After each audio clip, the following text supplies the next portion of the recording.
محترم بزرگوں اور دوستوں،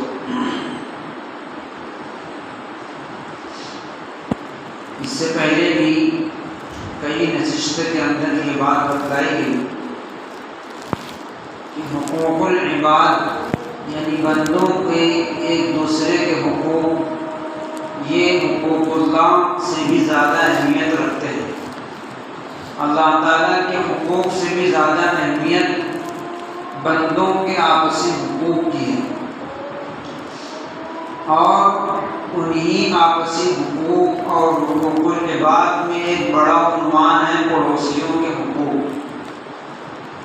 ایک پڑوسی پر دوسرے پڑوسی کا کیا حق بنتا ہے، اور ایک مسلمان کو اپنے پڑوسی کے ساتھ کس طرح رہنا چاہیے، ایک مسلمان کو اپنے پڑوسی کے ساتھ کیا برتاؤ اور کیا سلوک کرنا چاہیے۔ اللہ کے نبی صلی اللہ علیہ وسلم نے پڑوسیوں کو بہت اہمیت دی ہے، پڑوسیوں کے حقوق کو۔ خود اللہ سبحانہ و تعالیٰ نے قرآن شریف کے اندر یہ ارشاد فرمایا کہ اپنے پڑوسیوں کے ساتھ حسن سلوک کرو، وَاعْبُدُوا اللَّهَ وَلَا تُشْرِكُوا بِهِ شَيْئًا۔ اللہ تعالیٰ ارشاد فرماتے ہیں کہ اللہ تعالیٰ ہی کی بندگی کرو اور اس کے ساتھ کسی کو شریک نہ کرو۔ وَبِالْوَالِدَيْنِ إِحْسَانًا، اپنے والدین کے ساتھ حسن سلوک کرو۔ وَبِذِي الْقُرْبَى وَالْيَتَامَى، اور رشتہ داروں کے ساتھ، یتیموں کے ساتھ۔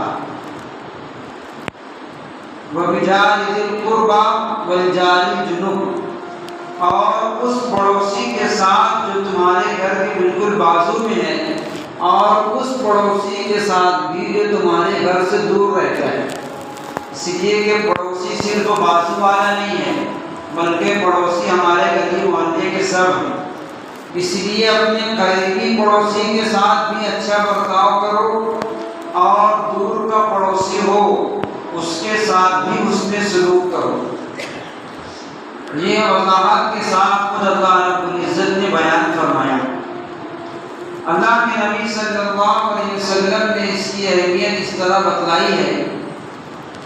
آپ صلی اللہ علیہ وسلم نے ارشاد فرمایا، حضرت عائشہ رضی اللہ تعالی عنہ کی روایت ہے، ما زال جبرائیل یوصینی بالجار حتی ظننت انہ سیورثہ۔ مجھ کو جبرائیل علیہ السلام پڑوسی کے متعلق مسلسل اور لگاتار وصیت کرتے رہے۔ اللہ کے نبی صلی اللہ علیہ وسلم ارشاد فرما رہے ہیں کہ پڑوسی کے حقوق کے بارے میں جبرائیل مجھ کو مستقل اور لگاتار وصیت کرتے رہے کہ پڑوسی کے ساتھ حسن سلوک کرو۔ اتنی وصیت کی حتیٰ ظننت انہ سیورثہ، مجھ کو یہ گمان ہونے لگا کہ کہیں پڑوسی کو میرے مال میں وارث نہ بنا دیں، کہ جس طرح بیٹا اپنے باپ کے مال میں وارث ہوتا ہے، اولاد اپنے والدین کے مال میں وارث بنتے ہیں، ایسے ہی پڑوسی کو میرے مال کے اندر وارث نہ قرار دے دے۔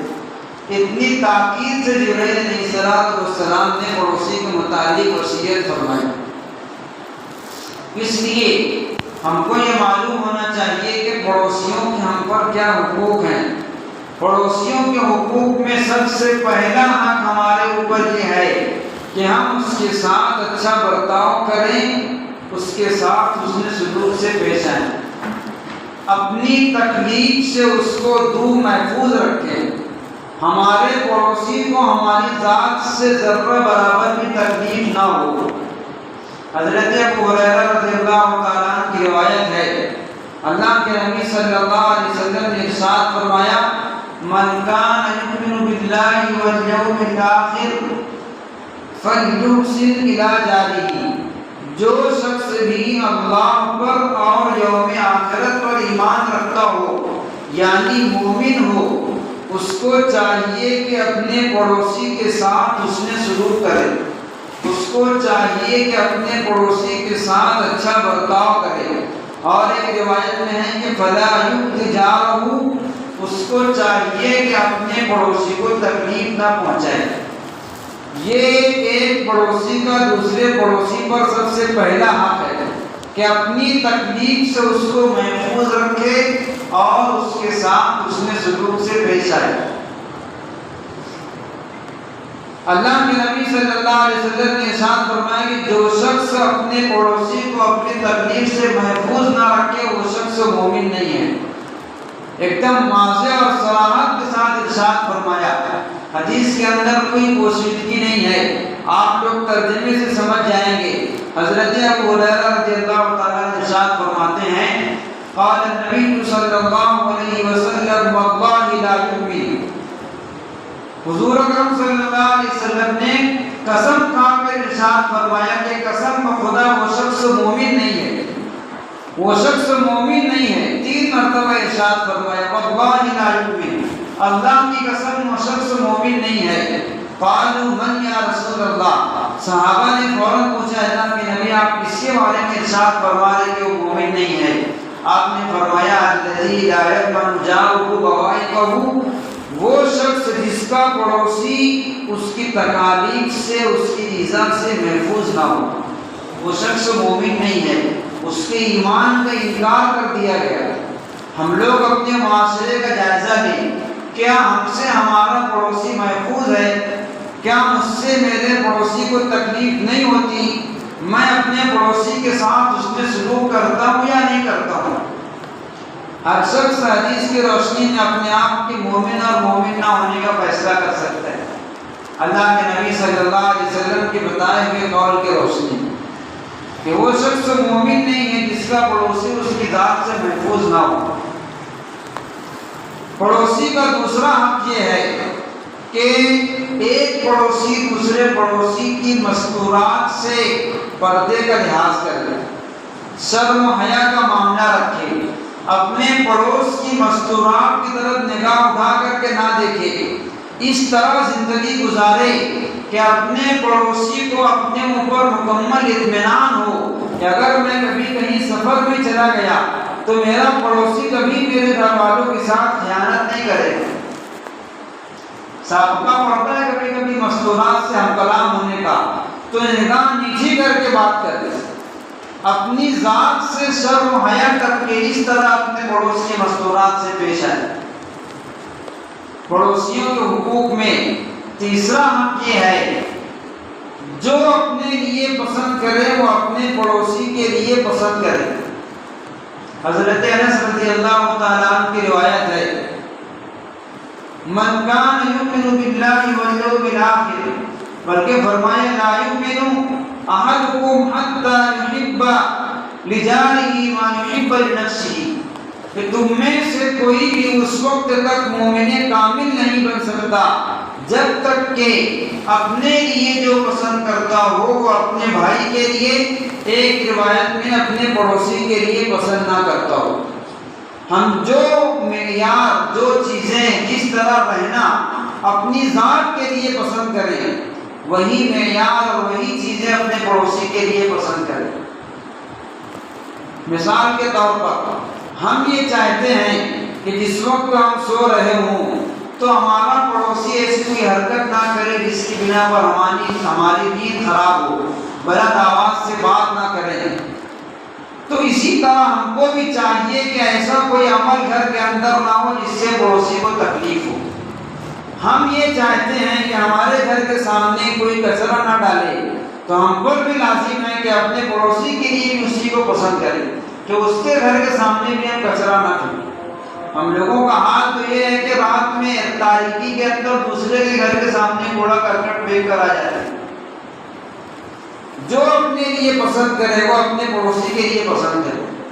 اپنے لیے سیر ہو کر کھانا، پیٹ بھر کر کھا کر سونا پسند کرتے ہیں، ہم کو اس بات کی فکر ہونا چاہیے کہ میرا پڑوسی بھوکا ہے یا پیٹ بھر کر سو جائے۔ جو اپنے لیے پسند کرے وہ اپنے پڑوسی کے لیے پسند کرے، یہ ہر مومن پر حق ہے۔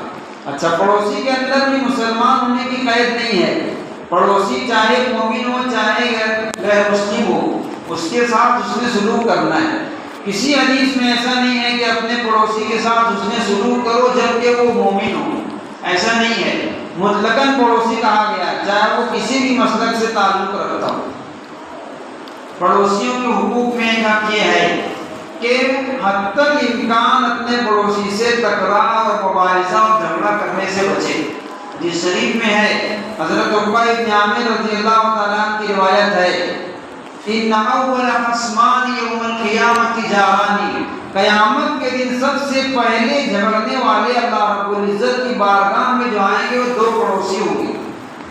دونوں ایک دوسرے کی شکایت لے کر کے آئیں گے کہ اللہ دنیا کے اندر مجھ کو بڑا تکلیف دیا کرتا تھا، تو اس لیے قبل اس کے کہ ہم اس وقت اللہ رب العزت کے سامنے جھگڑا کرنے والے بن کر پیش نہ ہوں، دنیا کے اندر اپنے پڑوسی کے ساتھ جھگڑا کرنے سے پرہیز کریں۔ معمولی باتوں پر تکرار کرنا، مذاکرہ کرنا اور بحث کر لینا، جھگڑا کر لینا، یہ مومن کی صفت نہیں۔ اپنے اندر قوت برداشت رکھیں۔ پڑوسیوں کے حقوق میں ایک بہت بڑا حق یہ ہے کہ اس کی خوشی اور غمی میں شریک ہو۔ اپنے پڑوسی کے اوپر کوئی غم پڑ جائے، کوئی مصیبت پڑ جائے یا اس کے یہاں خوشی کا موقع ہو تو اپنے آپ کو اس کے اندر شامل کرے۔ کبھی کبھی ایسا ہوتا ہے کہ آپسی نا اتفاقی کی وجہ سے، کسی جھگڑے کی وجہ سے قطع تعلق ہو جاتا ہے، تو خوشیوں کے موقع پر یا غمی کے موقع پر چاہیے کہ ہم لوگ تعلق استوار کر لیں، تعلق کو پھر سے درست کر لیں تاکہ پڑوسی کا حق نہ مارا جائے۔ حضرت معاویہ ابن جریہ رضی اللہ تعالیٰ عنہ مفصل روایت کے اندر بیان فرماتے ہیں قال رسول اللہ صلی اللہ علیہ وسلم حق الجاری، پڑوسیوں کے حقوق یہ ہیں، چند باتیں آپ نے ارشاد فرمائی۔ اذا مریض عدتہ، سب سے پہلا حق یہ ہے کہ جب وہ بیمار ہو تم اس کی عیادت کرنے کے لیے جاؤ۔ ہم میں سے کتنے لوگ تو ایسے ہیں کہ پڑوسی بیمار ہوتا ہے تو ہم کو معلوم بھی نہیں پڑتا، اس لیے کہ نہ ملاقات ہوتی ہے نہ کبھی خیریت ہوتی ہے۔ سب سے پہلا حق یہ ہے کہ اگر پڑوسی کسی مرض کے اندر مبتلا ہو جائے، بیماری کے اندر مبتلا ہو جائے تو اس کی عیادت کرنے کے لیے جاؤ۔ وَإِذَا مَاتَ شَيَّعْتَهُ، جب اس کا انتقال ہو جائے تو اس کی تدفین میں شرکت کرو، قبرستان تک اس کے جنازے کے ساتھ جاؤ۔ یہ بھی پڑوسی کے حقوق میں سے ہے۔ وَإِذَا اسْتَقْرَضَ أَقْرَضْتَهُ، کبھی اس کو مجبوری میں قرض لینے کی نوبت آ جائے تو تم اس کو قرض دو، کبھی اس کو مدد کی ضرورت پڑے تو اس کی مدد کرو، یہ پڑوسیوں کے حقوق میں سے ہے۔ وَإِذَا أَحْوَدَ سَتَرْتَهُ، کبھی اس سے کوئی غلطی ہو جائے، کوئی عیب ہو جائے تو اس کے عیب کو لوگوں میں مشہور مت کرو، اس کو چھپاؤ، عیب پر پردہ ڈالو، اس لیے کہ ممکن ہے ہم سے بھی کبھی غلطی ہوگی اور کوئی عیب ہوگا تو اللہ رب العزت ہماری غلطی کو بھی مجمع کے اندر واضح کر دے، اس لیے اس کے عیب کو نہ کھولیں۔ پھر آگے ارشاد فرمایا وَإِذَا أَصَابَهُ خَيْرٌ أَهْنَأْتَهُ، جب اس کو کوئی بھلائی پہنچے، کوئی خوشی پہنچے، اس کے یہاں پر شادی بیاہ کا موقع ہو یا اور کوئی خوشی ہو تو اس کو مبارکباد دے، اس کی خوشی میں شریک رہے۔ وَإِذَا أَصَابَتْهُ مُصِيبَةٌ عَزَّيْتَهُ، اور جب اس کو کوئی مصیبت پہنچے تو تم اس کو تسلی دو، اس کے غم میں شریک رہو، اس کی حوصلہ افزائی کرو۔ آگے ارشاد فرمایا، ہم لوگوں کو سمجھ میں آئے گا پڑوسیوں کے حقوق کتنے ہیں۔ وَلَا تَرْتَفِي بِنَاءَكَ فَوْقَ بِنَائِهِ حَتَّى تَسُدَّ عَلَيْهِ الدِّينَ، تمہارے پڑوسی کا تمہارے اوپر اتنا حق ہے کہ اس کے گھر کی دیوار سے اپنی دیوار کو بلند مت کرو کہ اس کے گھر میں آنے والی ہوا رک جائے گی۔ اتنا حق پڑوسی کا ہمارے اوپر ہے کہ اس کی عمارت سے اپنی عمارت بلند نہیں کر سکتے جس کی وجہ سے اس کے گھر میں آنے والی ہوا رک جائے اور اس کی بنا پر اس کو تکلیف ہو۔ ہم لوگ غور کریں، جب اتنی ادنا سی تکلیف شریعت نے پڑوسی کے لیے برداشت نہیں کی، ہم لوگ پڑوسی کے ساتھ جس طرح سلوک کرتے ہیں، اللہ رب العزت اس کو کس طرح برداشت کرے۔ پھر آگے ارشاد فرمایا وَلَا تُؤْذِهِ بِرِيحِ قِدْرِكَ، اگر تمہارے گھر میں کوئی کھانا پکے تو کوشش یہ کرو کہ اس کی خوشبو پڑوس کے گھر پہ نہ جائے، کہیں ایسا نہ ہو کہ اس کے گھر میں وہ کھانا میسر نہ ہو اور اس کے بچوں کو تکلیف ہو، اس کے بچے اس سے ضد کرنے لگے کہ مجھ کو بھی وہی کھانا چاہیے اور اس کے یہاں پر اس کا انتظام نہ ہو سکے۔ اس بات کی کوشش کرو کہ تمہارے کھانے کی خوشبو پڑوس میں نہ جائے، اور اگر خوشبو چلی آتی ہے تو آپ نے فرمایا وَإِلَّا أَن تَغْرِفَ لَهُ مِنْهَا، اس میں سے اس کو کچھ دے دو، اس کے یہاں اس کھانے میں سے کچھ پہنچا دو تاکہ ان کو تکلیف نہ ہو۔ اس کی تشریح میں محدثین نے لکھا ہے کہ اگر تم کبھی کوئی سامان لاتے ہو، پھل فروٹ لاتے ہو، تو اس طرح چھپا کر لاؤ کہ پڑوس کے بچے نہ دیکھیں، اور اگر دیکھ لیں تو اس کے اندر سے ان کو کچھ دے دو، ان کو پہنچا دو۔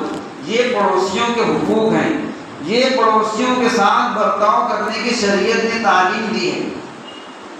پڑوسیوں کے حقوق میں ایک بڑا حق یہ ہے، اس بات کی فکر کرے کہ میرا پڑوسی کس حال میں ہے، اس کے یہاں پر کھانے کے لیے میسر ہے یا نہیں۔ یہ پڑوسیوں کا ایک دوسرے پر حق ہے۔ حدیث شریف کے اندر ارشاد فرمایا تھا کہ نبی صلی اللہ علیہ وسلم نے، حضرت ابن عباس رضی اللہ تعالیٰ عنہ کی حدیث ہے، فرماتے ہیں لیس المؤمن الذی یشبع وجارہ جائع بجنبہ، وہ شخص مومن نہیں ہے جو خود تو سیراب ہو کر پیٹ بھر کر کھا لے اور پڑوس میں اس کا پڑوسی بھوکا سو جائے، وہ شخص ایمان والا نہیں ہے۔ مطلب یہ ہے کہ یہ ہمارا احسان نہیں ہے کہ ہم پڑوسی کو کھانا پہنچا دیں، یہ ہمارے ذمے اخلاقی فریضہ ہے، یہ ہمارے ذمے ضروری ہے کہ اگر ہمارا پڑوسی بھوکا سو رہا ہے اور ہم نے اس کی فکر نہیں کی تو ہمارے ایمان میں کمی ہے۔ کہا گیا کہ وہ شخص ایمان والا نہیں۔ حضرت بایزید بستامی رحمۃ اللہ علیہ ایک بڑے اللہ والے گزرے ہیں اور مشہور بزرگ ہیں، ان کو سلطان العارفین کہا جاتا ہے، تمام اللہ والوں اور تمام اولیاء کے بادشاہ۔ ان کا واقعہ ہے، فرماتے ہیں کہ ایک دن رات میں مجھ کو نیند نہیں آئی، رات میں بستر پر لیٹا تو بازو کے گھر سے رونے کی تیز آواز آ رہی تھی، مجھ کو نیند نہیں آئی اس رونے کی آواز کی وجہ سے، رات بھر کسی طرح کروٹ لے کر گزار دیا۔ جب صبح ہوئی، فجر کی نماز کے بعد جا کر گھر کے دروازے پر دستک دی تو اندر سے آواز آئی کہ کیا ہے؟ گھر کے اندر کوئی مرد نہیں ہے، میں ایک عورت ہوں اور میرے شوہر باہر گئے ہیں۔ تو حضرت بایزید بستامی رحمۃ اللہ علیہ نے پوچھا کہ کیا بات ہے کہ رات میں رونے کی آواز آ رہی تھی جس کی وجہ سے میں سو نہیں سکا؟ اس عورت نے اندر سے کہا کہ رات گھر کے اندر بچے کی ولادت ہوئی ہے اور چونکہ گھر کے اندر تاریکی تھی، چراغ جلانے کے لیے تیل بھی نہیں تھا جس سے میں چراغ جلا سکوں، اس تاریکی کی وجہ سے ممکن ہے کہ بچہ رو رہا ہو رات بھر، اور کہا کہ میرے شوہر باہر گئے ہیں 2-3 مہینے سے، گھر کے اندر کچھ انتظام کر کے گئے تھے، وہ ختم ہو چکا ہے، اور اتنی بھی استطاعت نہیں ہے کہ ہم لوگ کم سے کم تیل لا کر کے چراغ جلا سکیں۔ جب حضرت بایزید بستامی رحمۃ اللہ علیہ کے کان میں یہ خبر پڑی اور انہوں نے سنا، وہاں سے اس پڑوس والے گھر کی بہار آ گئی اور ان کی خوشحالی وہاں سے شروع ہو گئی۔ حضرت اپنے گھر آئے اور آ کر کے اپنی مستورات کو متوجہ کیا اور کہا کہ اپنے پڑوس میں ایسا ایسا حال ہے، وہاں سے ہر کھانے پینے کی چیز، پہننے کی اشیاء، تمام ضروریات زندگی حضرت اپنی مستورات کے ذریعے سے پہنچا دیا کرتے تھے، اور روزانہ مغرب کے وقت مٹی کا تیل لے کر حاضر ہو جایا کرتے تھے کہ اس سے تم اپنا چراغ جلا دو تاکہ گھر کے اندر روشنی ہو جائے، یہاں تک کہ اس شوہر کے آنے تک وہ ایک دم خوشحال رہے، پریشانیاں ختم ہو گئی۔ جب ان کے شوہر آئے واپس تو شوہر تو اس گمان میں تھے کہ پتہ نہیں میرے گھر والے کیسے ہوں گے، میں تو اتنے پریشانی کی حالت میں چھوڑ کر کے آیا تھا، پتہ نہیں ان پر کیا بیتی ہوگی۔ وہ آئے اور دیکھا کہ گھر کی مستورات اور گھر کی عورتیں تو ایک دم خوشحال ہیں اور فراوانی کے ساتھ زندگی گزار رہی ہیں، کیا بات ہے؟ پوچھا تو ان کی اہلیہ نے کہا کہ ہمارا حال تو یہی تھا کہ ہم بہت پریشان تھے، گھر کے اندر کھانے کے لیے بھی نہیں تھا، چراغ جلانے کے لیے تیل بھی نہیں تھا۔ ایک دن اس طرح کا واقعہ ہوا جب گھر کے اندر بچی کی ولادت ہوئی۔ ہمارے پڑوس میں جو اللہ والے رہتے ہیں حضرت بایزید بستامی رحمۃ اللہ علیہ، وہ آئے اور اس طرح کا واقعہ پیش آیا، وہاں سے ہماری ساری پریشانی ختم ہو گئی۔ وہ پڑوس کا آدمی یہودی تھا، مسلمان نہیں تھا، اس نے سوچا کہ چل کر کے حضرت کا شکریہ ادا کر دے۔ وہ آیا حضرت کے پاس اور کہا کہ آپ کا شکریہ، آپ کا احسان کہ آپ نے ہماری غیر موجودگی میں ہمارے گھر کی عورتوں کے ساتھ، ہمارے اہل خانہ کے ساتھ آپ نے اتنا اچھا برتاؤ کیا۔ تو حضرت بایزید بستامی رحمۃ اللہ علیہ نے ان سے کہا، اس پڑوسی سے، کہ اس میں شکریہ کی کوئی بات نہیں ہے، اور میں نے تم پر کوئی احسان نہیں کیا، میں نے اپنا فرض ادا کیا ہے۔ یہ کوئی سنت اور مستحب چیز نہیں ہے کہ اپنے پڑوسی کی فکر کر لے، یہ میرے ذمہ فرض اور ضروری تھا۔ اگر میں اس فرض کو ادا نہ کرتا تو میرا ایمان مکمل نہیں ہوتا۔ میں نے اپنے ذمے کا فرض ادا کیا ہے، کوئی احسان نہیں کیا۔ تو اس یہودی نے حضرت سے کہا کہ اگر آپ اس دین کے اندر پناہ لیتے ہیں جو اتنا بہتر اور اتنا اچھا ہے، تو مجھ کو بھی اسی دین کی چادر میں جگہ دیجیے۔ اور اس نے ان کے ہاتھ میں ایمان قبول کیا۔ یہ بھی ہم لوگ تھے جن کے اخلاق کو، جن کی چیزوں کو دیکھ کر کے مسلمان ہو جایا کرتے تھے، اور آج بھی ہم ہی ہیں جن کے اخلاق اور عادات سے لوگ متنفر ہوتے ہیں۔ ہم لوگ غور کریں، ہماری حیثیت وہ تھی کہ ہم اگر پڑوس میں ہوا کرتے تھے تو پڑوس کے گھر کی قیمت بڑھ جایا کرتی تھی۔ حضرت امام احمد رحمۃ اللہ علیہ کا مشہور واقعہ ہے، ان کا پڑوسی جب گھر بیچ کر جانے لگا تو اس نے گھر کی قیمت 2000 درہم لگائی، 2000 دینار۔ لینے والے نے کہا گھر کی قیمت تو 1000 دینار کی ہے، آپ 2000 مانگتے ہیں۔ کہا کہ 1000 کی قیمت گھر کی ہے اور 1000 دینار اس پڑوس کے جو آپ کے بازو میں رہیں گے، امام احمد ابن حنبل۔ تو ہماری حیثیت وہ تھی کہ اس کی وجہ سے مکان کی قیمت بڑھ جایا کرتی تھی، اور آج ہماری حیثیت یہ ہے کہ ہم ہی ایک دوسرے سے پریشان ہیں۔ اس لیے پڑوسی کا دوسرے پڑوسی پر یہ حق ہے، سب سے ادنا حق یہ ہے کہ اس کو اپنی ذات سے ذرہ برابر تکلیف نہ ہو، اور اعلیٰ سے اعلیٰ حق یہ ہے کہ اس کی ہر طرح کی پریشانی میں شریک ہوں، اس کی تکالیف کو دور کریں، اس کے ساتھ اس میں سلوک کریں۔ آخری حق یہ ہے، ہر شخص یہ کوشش کرے کہ میں اپنے پڑوس کے لیے اچھا پڑوسی بنوں۔ جب ہر شخص یہ کوشش کرے گا کہ میں خود ہی اچھا پڑوسی بنوں تو سب کو اچھے پڑوسی میسر ہوں گے۔ اللہ تعالیٰ ہم کی توفیق عطا فرمائے۔ باقی دعوانا الحمدللہ۔